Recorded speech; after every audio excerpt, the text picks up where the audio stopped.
Many Christians may feel overwhelmed, uncertain about how to address the brokenness they witness in their communities. There's a sense of powerlessness in seeing endless war, sinful campaigns, and many more.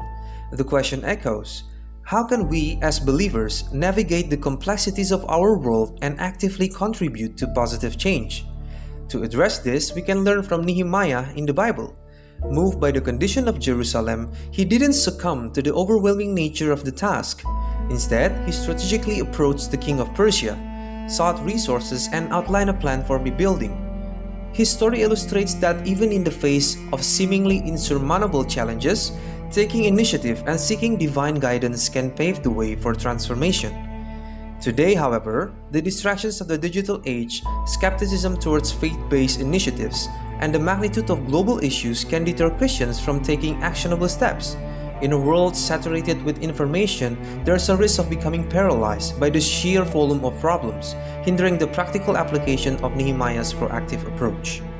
Embracing Nehemiah's initiative, we must overcome the challenges of passivity and skepticism, recognizing that our faith calls us to be agents of change. It does not mean we need to solve world hunger or find the cure for cancer.